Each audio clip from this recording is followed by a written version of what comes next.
नमस्कार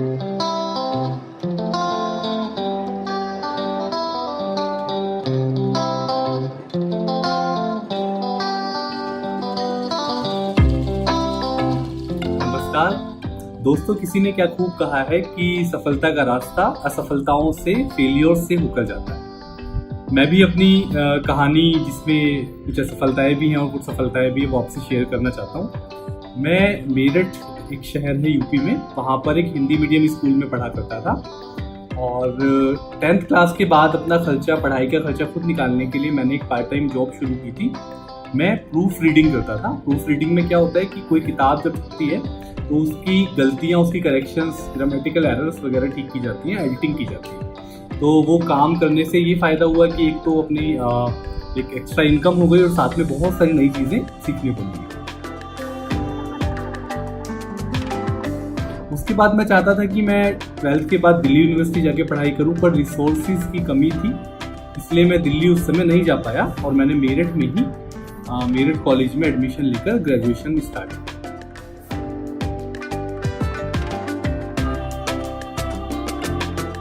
ग्रेजुएशन के बाद उस समय एक बड़ी बात होती है हर छोटे शहर और गांव के लड़कों के लिए कि एक सरकारी नौकरी मिल जाए।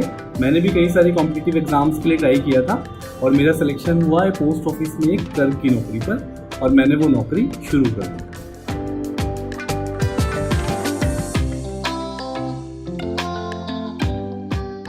मेरे एक सीनियर थे, मेरे एक भैया थे, जिन्होंने मुझे एक उदाहरण दिया। उन्होंने कहा कि जिस तरह से एक बल्ब होता है, अगर उस बल्ब को यहाँ पर लटकाया जाए तो वो एक लिमिटेड एरिया में रोशनी देगा, और अगर उसी बल्ब को कमरे में कोने में लटकाया जाए तो वो पूरे कमरे में रोशनी देगा।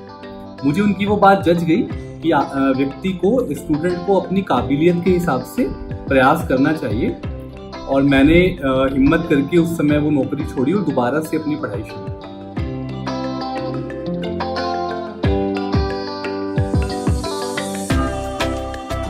मैंने पढ़ाई शुरू की, एमए किया। एमए करके नेट जेआरएफ का एग्ज़ाम होता है यूजीसी का, वो मैंने क्वालिफाई कर लिया और उससे मुझे फेलोशिप मिल गई और मुझे फिर जो मेरा सपना था दिल्ली यूनिवर्सिटी जाके पढ़ाई करने का, वो पूरा हुआ और मैं दिल्ली पहुंच गया। मैंने वहाँ पे एमफिल करना शुरू किया।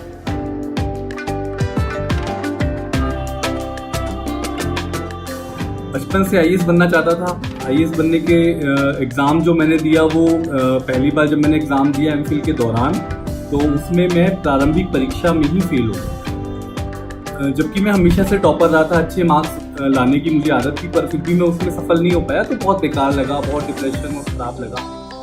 पर फिर इसी बीच एक और नौकरी मुझे मिल गई पार्लियामेंट में ट्रांसलेटर की। पार्लियामेंट में ट्रांसलेटर की इस नौकरी ने मुझे बहुत कॉन्फिडेंस दिया और मैंने दोबारा से अपना एग्ज़ाम दिया।